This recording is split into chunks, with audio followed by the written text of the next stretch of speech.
지도를 빵떡 있고 포크 있고 닭다리 있고 족발 있죠. 그리고 꼬꾸라 머리가 있고 혀를 날린 머리가 있는 상. 자, 이 지중해고 이제 우리 창세기 지금 12장부터 하는 족장시대, 이제 우리 구약성경의 두 번째 시대에 해당하는 이 족장시대는 이 창세기 12장부터 마지막 장의 5장까지 이제 창세기 12장부터 50장 말하는 이 족장시대, 아브라함을 하나님께서 부르셔서 갈대아우에서 부르셔서 본토 친척 아비집을 떠나서 내가 지시할 땅으로 가라 라고 하는 이 창세기 12장이 성경 66권의 진짜 시작이다. 이제부터 하나님의 나라가 시작된 거기 때문에 이 성경책의 시작이다 이렇게 생각하시면 됩니다. 자, 그래서 지난번에 다시 봤지만 갈대아 우르라고 하는 것은 이 시날 평지에 있는 여기 한 지역 우르라고 있어요. 여기서 하나님께서 아버지 데라를 통해서 이미 여기 있는 유프라데스강 상류의 하란 땅으로 옮겨서 여기서 말하자면 이 75세가 될 때까지 수십 년간 여기서 사는 거죠. 그래서 이게 본토 친척 아비집이다. 그래서 내가 지시할 이곳을 떠나서 너는 본토 친척 아비집을 떠나 내가 지시할 땅으로 가라 하는 이 가나안 땅, 이 갈릴리오스 요단강 사해라고 그랬어요. 그래서 이 땅을 향해서 나가게 되는 거죠. 자, 그래서 이 족장 시대의 처음인 그 아브라함에 대해서 아브라함을 믿음의 조상이라고 하는데 이 사람이 처음부터 믿음의 조상이 된 게 아니고 우리와 똑같은 별 볼 일 없는 사람을 하나님께서 부르셔가지고 근데 어디서 부르셨느냐? 바로 시날 평지에서 인간들이 모여서 바벨탑을 쌓아가지고 하나님께로 대항하기 위해서 올라오는 그 현장에서 하나님이 인류의 언어와 민족을 흩으시고 한 사람을 만나주십니다. 그래서 한 사람을 만나주시고 이 사람을 부르셔서 이제 하나님의 사람, 믿음의 사람으로 만들어 가시는 이 훈련 과정이다 그랬어요. 자, 그러면 먼저 하나님께서 이 아브라함을 왜 부르셨느냐? 자, 아브라함을 부르신 이유입니다. 자, 아브라함을 택하신 이유죠. 왜 하필이면 아브라함이라는 사람을 불렀냐 하는 거죠. 이 사람이 대단했느냐? 그것이 아니라 아브라함을 부르시는 이것은 하나님의 주권적 선택이다 하는 것입니다. 이 사람을 의로운 사람에서 부른 것도 아니고 아무것도 아니고 하나님이 주권적으로 한 죄인을 부르신 것이다. 결국 이 아브라함이라는 사람도 우상을 만들어서 파는 우상장수의 아들이다. 결국 죄인이다 이거죠. 우리와 같은 평범한 죄인을 부르시다. 근데 여기서 주권적 선택이라고 하면 뭐냐? 하나님은 말하자면 이렇게 인간들이 세상 나라를 만들어가지고 이렇게 막 움직여 나가니까 그걸 보시고 이제 내가 이렇게 해야겠다. 일이 되어가는 진행 경과를 따라가신 하나님이 아니다 하는 것입니다. 하나님은 무엇입니까? 말씀으로 이 세상을 창조하시고 자신의 계획과 섭리를 따라서 주권적으로 이루어 가시는 분이다 하는 것입니다. 그래서 하나님이 수동적으로 사람이 하는 걸 따라가는 게 아니에요. 그렇기 때문에 그 하나님은 이제 주권적으로 말하는 자신이 어떤 사람을 하나 선택하시고 그리고 이제 하나님 나라를 선포하시는 것이다. 이제 구원을 내가 하겠다는 것이죠. 이 세상 나라에서 이 깜깜한 흑암 가운데 있는 죄악의 세상에서 내가 하나님 나라를 이제 만들겠다라고 하는 선포를 하게 되신다 하는 것입니다. 자, 그래서 이것 주권적 선택이라는 것은 아시면 돼요. 그리고 하나님은 이 아브라함 택하신 이유 중에서 아브라함이 무슨 별난 사람이냐? 뭐 특별한 이유를 우리가 들 수도 없어요. 그래서 주권적 선택이기 때문에. 그러나 한 가지 특징이 있습니다. 이것은 이 히브리 민족의 특징이 있는데 이 히브리 사람들의 이 사고방식이에요. 히브리 사람들의 사고방식은 뭐냐? 이 사람들은 수동적 사고다 하는 것입니다. 내가 인생의 주인이 아니다 하는 거예요. 내가 모든 걸 계획해서 내가 인생을 갖다 만들어 나가는 그것이 아니다 하는 것입니다. 그래서 이 히브리 사람들의 사고방식의 특징을 보게 되면 이것이 이제 소위 헬라 사상과 히브리 사상의 차이가 되는데, 자, 이 히브리 사상, 히브리적 사고와 이 헬라적인 사고입니다.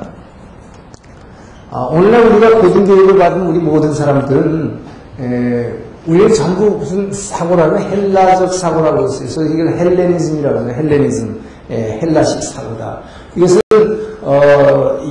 나중에 구약이 다 끝나고 신약으로 이어지는 중간사에서 나온 얘기입니다만은 이 세상에서 뭡니까? 서구에 있는 그 그리스의 알렉산더 대왕이라는 사람이 아리스토텔레스, 여러분 학교 다닐 때 아리스토텔레스 배웠잖아요. 그 아리스토텔레스라는 사람이 바로 이 헬레니즘의 시조입니다. 그래서 이 헬레니즘이라고 하는 것을 이 세상에, 근데 헬레니즘이라는 걸 만들어내가지고 만들어낸 사람은 아리스토텔레스로 가르쳤지만 그것을 전 세계에 보급한 게 알렉산더 대왕이라는 것이죠. 그래서 이 역사책에 우리가 배운 알렉산더 대왕이라는 것은 사실 나이가 30살밖에 안 돼가지고 이 그리스의 이 왕자로서 말이 페르시아, 여기서 나온 바사 왕국이죠. 있죠. 오른쪽에 있는 이 바사 왕국. 이 바사 왕국이 이 천하를 통일했을 때에 바사 왕국과 헬라가 싸움을 하게 되는데, 그때 알렉산더 대왕이 이제 처음에는 바사가 계속 서쪽을 유럽을, 그러니까 여러분 역사에서 보면 아시아가 먼저 유럽을 쳤다는 거예요. 아시아가 먼저 유럽을 쳤어요. 근데 수세에 몰렸다가 알렉산더라는 사람이 30살 먹은 사람이 아리스토텔레스라는 사람으로부터 바로 헬레니즘을 배워가지고 이 헬라적인 사고를 배웠는데, 이 헬라적 사고라는 것이 굉장히 말하자면 그 사람들 생각에는 이 아시아 사람들이 히브리적 사고, 신을 믿는 이런 사람들이 아주 무식하게 보였고 야만으로 보였다.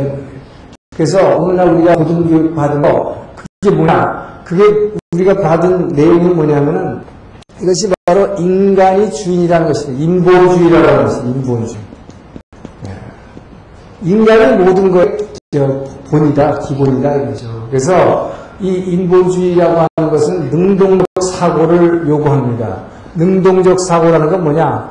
이 지구가 옛날에는 어떻게 됐다고 생각했어요? 지구가 도는 게 아니라 지구가 정지되어 있다고 생각했죠. 그래서 이 지구가 여기서 이게 지중해 되면 지중해 저 끝에서 한쪽이 땅으로 떨어진다고 생각했죠. 이 밑으로.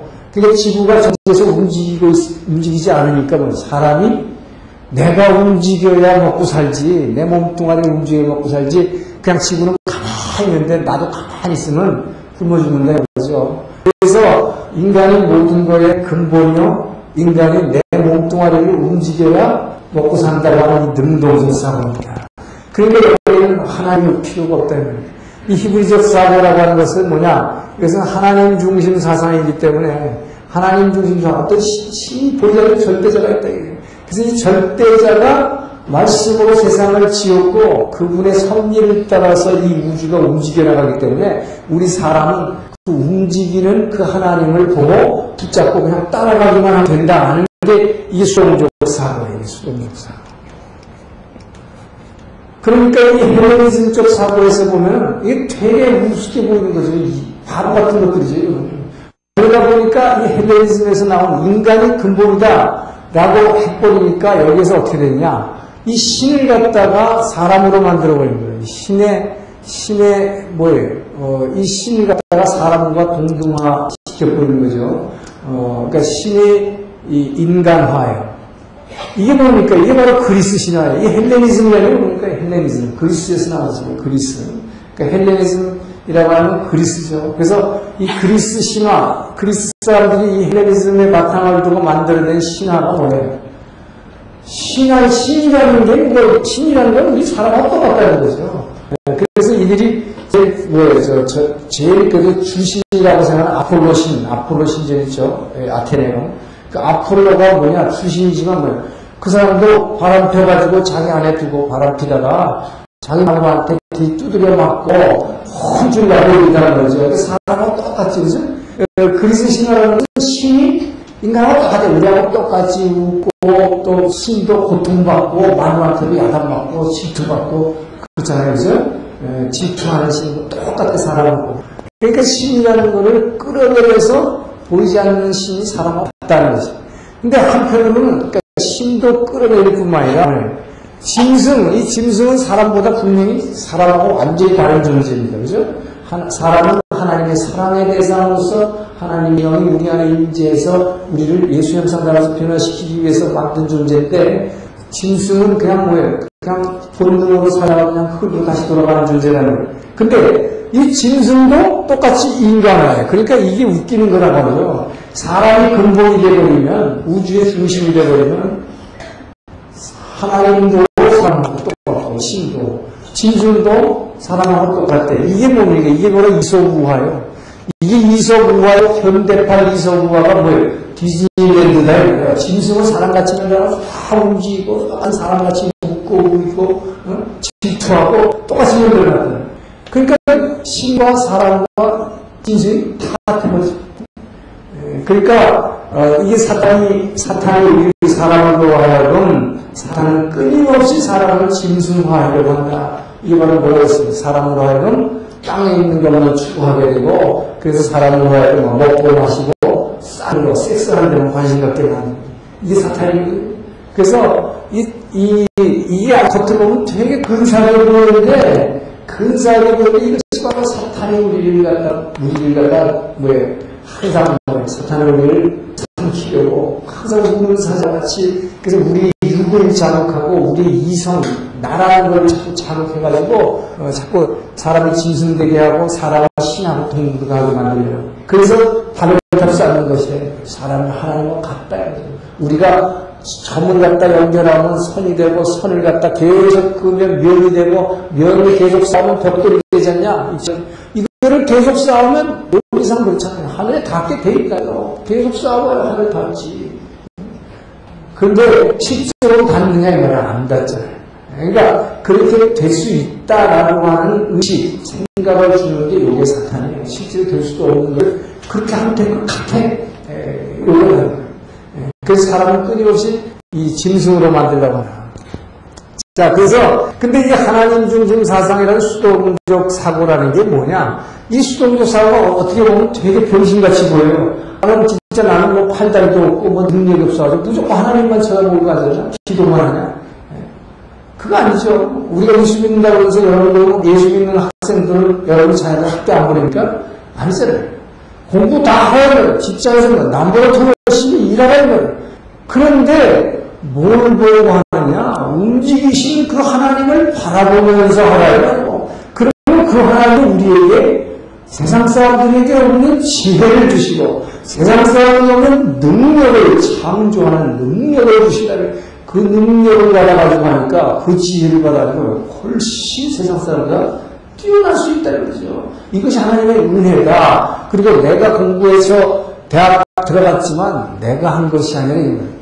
하나님께서 내게 주신 지혜로 했다는 게 감사하는 거, 이게 바로 하나님 믿는 거죠.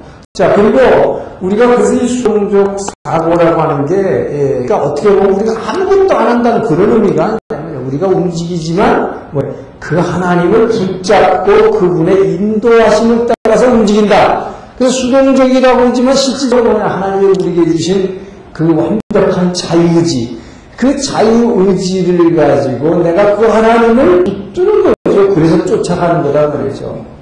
결국 뭐 이것도 내가 선택한 것이에요. 그래서 이 수동적이라고 하는 것은 내 의지로 그 하나님을 붙잡아서 따라가는 것, 그런 의지, 난 아무것도 하지 말라는 거 아니다. 그냥 이렇게 멍청하게 쳐다보고 있으면 뭐 그냥 에덴 동산에 딱 들어오고 앉았으면 저기에서 그냥 과일이 뚝 떨어지고 뭐 이러니까 천국이 지루하게 보이는 거지. 그런 것이 아니라는 거지. 열심히 일하는 것이다. 자, 그런데 이게 무슨 훈련이냐 여러분. 이 수동적이라는 것은 이 하나님이, 자, 민수기를 보게 되면, 민수기 9장 22절을 보게 되면은 우리가 잘 아는 대로 이제 출애굽기에서 출애굽 시켜서 자, 이 홍해의 끝을 건너게 해서 시내산에다가 집어넣고 여기다가 율법의 말씀을 주고 성막을 지으라고 했었다고 했어요. 성막을 다 지으니까 출애굽기 40장에 뭐예요? 성령이 구름기둥으로 낮에는 구름기둥으로 밤에는 불기둥으로 임재했다고 했어요. 그래서 이 구름기둥이 이제 발하면 사람들이 그때부터 진행을 하고 구름기둥이 서 있으면 뭐예요? 이틀이고 이 말씀이죠. 이틀이고 한 달이고 1년이고 구름기둥이 머물러 있으면 뭐예요? 진행 안 하는 거죠. 이게 뭐 수동적 사고다 이거예요. 이것은 뭐냐? 그러면 아니 그 하나님 뭐 필요해? 일본주의인데 우리가 움직이면 돼. 왜 그 구름기둥이 그 하나님 앞에서 인도하면 우리가 못 간다는 얘기냐? 그리고 만약에 이 사람들이 우 나갔다고 합시다. 그럼 어떻게 되세요? 다 죽는 거예요. 왜 죽어요? 왜 죽어요? 이 광야길에서는, 이 광야길에서 40도가 넘는 엄청난 열사의 더위에서 이 구름기둥이 시편의 그 기자가 설명한 것처럼 병풍처럼 쫙 펼쳐지면서 이 하늘의 그 햇빛을 가려주지 않고는 이 가려지는 중동에서 이게 가려지면 엄청나게 시원해지거든요. 거기를 200마일에서 걸어갈 수 있지만 그냥 내가 그냥 걸어가. 이게 바로 하나님의 은혜를 움직이시는 그 하나님을 따라서 내가 그분을 붙잡고 따라간다는 의미의 수동적 사고라는 거죠. 나는 아무것도 하지 말라는 게 아니라. 그래서 이것이 그분을 그렇게 따라갈 때에 그분의 은혜로 우리의 생명이 유지되고 우리가 그 안에서 축복을 누리면서 살 수가 있다는 것이죠. 어떤 사람이 천당하고 지옥이 보이는데 지옥을 선택해요. 절대로 내가 능동을 선택하는 거 아니다. 안 돼. 그건 뭐예요? 능동적으로 할 수 있다고 믿는 건 뭡니까? 하나님이 우리를 흘그러지어 놓고 생기를 불어넣어서 우리가 자유적으로 선택할 수 있도록 움직일 수 있도록 만들어놨기 때문에 그게 바로 하나님의 은혜로 내가 발을 움직이기 때문에 지금 여러분 움직이고 있는 동안에는 내가 일루 가고 싶은 일루가 저쪽에서 뭐예요? 사자가 물라 그래. 그러면 일루 도망가야겠다. 일루 튀려고 하면 튀어진다는 거예요. 근데 여러분 보세요. 이 흙을 털어내고 나면 어떻게 되느냐? 우리 흙을 털어가 보면 영의 세계로 들어가죠. 자, 흙을 털어버리고 나면 영의 세계, 이게 뭐냐? 이것을 우리에게 보여주는 게 살아있을 동안에 너희가 절대로 능동적으로 네가 인생을 결정하는 게 아니다라는 걸 보여주는 게 이 꿈이에요, 꿈. 꿈 속에서 보세요, 여러분. 옆에서 뱀이 있던 구덩이가 막 부어가지고 나를 물다오는데 도망가려고 키를 쓰는데 저는 도망가세요. 절대 못 도망가. 안 되잖아. 그죠? 꿈속에서 얼마나 무서워요. 근데 도망가려고 나는 키를 쓰는데, 그리고 빠진다고 막 어디서 막 절벽에서 떨어지려고 하는데 안 떨어지려고 키를 쓰는데, 뭐 여기서 뭐가 쫓아오는데 안 움직이잖아요. 이게 영세. 흙이 있는 동안만 움직이게 만들어놨으니까 그것도 하나님이 주신 생기로 움직이는 거예요. 그게 내가 한다고 자꾸 생각해요. 나라는 게 자꾸 나오는 거죠. 그렇기 때문에 결국 이 하나님을 따라간다고 하는 거, 움직이시는 그 하나님을 따라간다는 거, 이것이 바로 그냥, 마태복음 7장 13절에 나오는 이 두 갈래 길, 뭡니까? 소위 말하는 좁은 문으로 들어가라. 멸망으로 인도하는 문은 그 문이 크고 길이 넓어 찾는 이가 많으나, 생명으로 인도하는 문은 그 문이 작고 그 길이 협착해서 찾는 이가 적으니까. 자, 여기서 보세요. 멸망으로 뭐 하는 문? 인도하는 문이고, 생명으로 인도하는 문이 있어요. 인도하는 게 있습니다. 분명히. 자, 그래서 이것이 이 사람들 보기에는, 그 알렉산더는 어떻게 생각했냐? 이런 병신들이 없다고 생각했어요. 왜냐? 자, 이 히브리적 사고는 모든 걸 모두 생각하냐? 느낌 중심, 느낌과 체험 중심의 사고를 한단 말이에요. 그러니까 내가 느끼고 내가 체험되는 거 가지고 움직이는 사람들이에요. 그런데 이 헬라적 사고는 뭐냐? 무슨 소리냐? 인간이라면 어디까지나 합리적 사고나 합리적 사고. 그건 뭐냐? 이 냉철한 이성으로 사고해라. 냉철한 이성으로. 그래서 내가 현미경으로 이렇게 들여다보고 요게 이렇게 되고 그렇게 되고 그렇게 하면 맞는 거 요게 진짜지. 보지도 않는 거 네가 뭐 이렇게 느꼈다는 거 가지고 뭐라고 하는 건 느끼는 얘기다. 그래서 이 냉철한 이성과 합리적 사고, 이게 원래 우리가 헬레니즘을 통해서 배운, 어려서부터 학교 다니면서 배운 사고가 이거다. 그러니까 이 냉철한 이성과 합리적 사고로 해야 되는데, 그런데 뭐냐, 진짜 인생이, 여러분, 인생이 합리적 사고와 냉철한 이성으로 여러분의 인생 지금까지 만들어줄 줄 알아요? 그렇지 않습니다. 그래서 사람이 절대로 합리적 사고와 냉철한 이성으로 하는 것 같지만, 이건 이렇게 해야 한다고 하지만, 이렇게 해야 한다고 해도 안 됩니다, 실제로. 그래서 내가 움직인 인생이 이걸로 된 게 아니라 이걸로 됐는데, 느낀 것 체험 중심으로 해서 움직였고, 충동을 따라서 움직였고, 이걸로 된, 지금까지 살아오는데 이 안에 이제 육의 에너지라는 걸 꽉 찬 게 나인데, 그 인생을 갖다가 이걸로 분석하고 해석하고 한다니까 철학, 심리학, 배려 해봐야 돼. 뾰족할 수가 없다는 거예요. 해봤자 뭐예요. 지난번에 말씀드린 이 흙덩어리 가지고 인생을 생각하고 분석해봐야 돼. 혼돈하고 헷갈리고, 텅 게 공허하고, 흑암에 칵 해가지고. 그러니까 해결이 안 돼. 그런데 이 사람들에게는 뭐예요? 그러니까 이런 병신들이 없어서 참 어리석은 것들. 그래서 이 세비지를, 이 야만인들 갖다가 이 개화시켜야 된다. 인라이트닝 한다고 해서 이게 뭐 인라이트닝, 뭐라고 해요? 계몽하는 계몽사상. 그래서 얘는 계몽사상에 이게 인라이트닝 한다. 근데 사실 거꾸로, 이게 거꾸로 인라이트닝, 하나님의 말씀으로 빛이 비춰져야 되는 건데, 이게 참 웃긴 관계가 되는 거예요.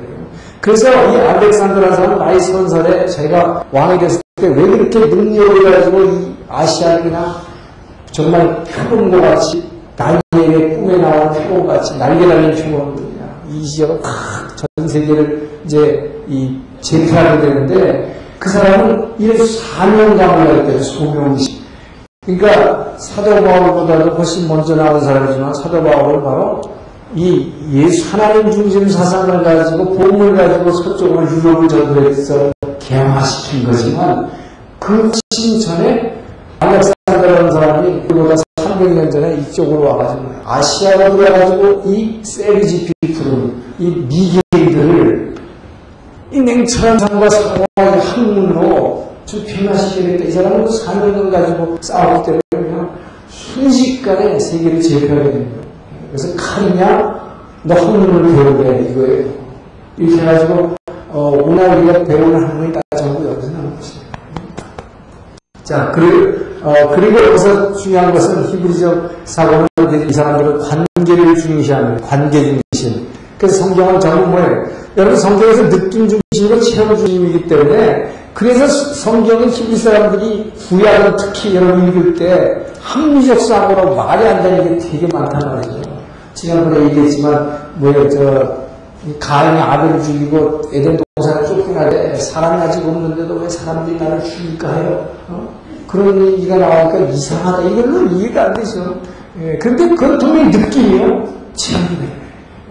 그렇기 때문에 이 히브리 사람이 쓴 구약 성경은 합리적 사가 냉철한 이성으로 파헤쳐서 성경을 아무리 보려고 해도 안 틀린 거예요. 그 성령의 감동으로 느낌과 성령의 체험 없이는 읽혀지지 않는 이유가 바로 여기에 있는 것이다. 자, 그리고 이 히브리적 사고는 관계 중심이기 때문에 뭐예요? 알페오의 아들 야고보, 안드레의 형제 베드로, 꼭 누구누구의 부모 이렇게 얘기한다는 거죠. 그죠? 세베대의 아들 야고보. 자, 이런 식으로 관계를 밝힙니다. 나 혼자는 안 되기 때문에, 나 혼자는. 이 성경은 뭐예요? 나 혼자는 안 되는데, 헬라적 사고가 뭐예요? 철저한 개인주의다. 철저한 개인주의다. 나밖에 없는 거예요, 나밖에. 이것이 뭐였어요? 미치다. 나밖에 없는 거지. 철저한 개인주의다. 이것이 영원한 고독과 절망 속으로 끌고 가는 지옥으로 가는 참견을 가는 개. 그러니까 우리가 세상에서 배우는 학문이 바로 이것 때문에, 그리고 이걸 중심으로 맨날 생각하고 사고하고 정말 선택한다는 거예요, 선택. 인생은 끝까지 선택이라고 하죠. 선택을 계속 이걸 하니까, 그러니까 그 결과는 뭐예요? 그 결과는 지옥을 체험하는 것입니다.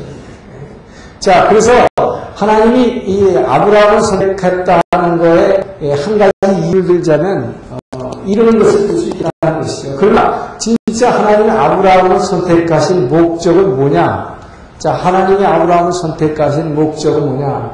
이것은 인류 최초로 지난주에 얘기한 대로 이 족장의 특징을 얘기했죠. 내 것을 버린 사람들이라고 했어요. 그래서 이 아브라함을 부르신 목적은 자, 인류 최초로 뭐예요? 이 나를 벗어난 사람으로 만들어서, 그러니까 하나님이 만드신 것입니다. 나를 벗어나, 그러니까 내 것 다 버리도록 만들었다고 했어요. 그죠? 그래서 이 내 것 다 버리도록 만들어가지고 뭐예요? 하나님의 것으로, 자, 채워주신 다음에, 이게 뭡니까? 이게 바로 은혜다. 은혜요? 축복이다. 하나님의 것으로 받아가지고 채운 다음에 뭐예요? 이웃에다가 축복 통로를 열라는 것이다. 자, 축복 통로를 열라고 아브라함을 부르신 것이다. 말이죠. 그래서 먼저 내 것 버려야 하나님의 것으로 채워주시고 하나님의 것으로 채울 때에야 드디어 이웃에게 축복의 통로를 나눠줄 수 있다는 거죠. 내 거는 이게 내가 어떻게 본 건데 이 내가 얼마나 피땀을 흘려서 그걸 어떻게 주냐는 거예요. 절대로 내 것을 못 준다. 그래서 그 하나님은 그래서 나를 먼저 벗으랍니다. 나를 벗으라. 너희가 나를 따르라. 나를 나를 부인하고 자기 십자가를 지고 나를 따르라. 나를 부인하고 나를 벗어나지 않고는 절대로 예수의 제자가 될 수 없다. 예수의 형상을 닮을 수가 없다. 이 말이죠. 내 것 가지고는 안 되니까. 자, 이것을 바로 뭐라고 그러냐? 이것을 하나님 나라의 의라고 그러는 것입니다.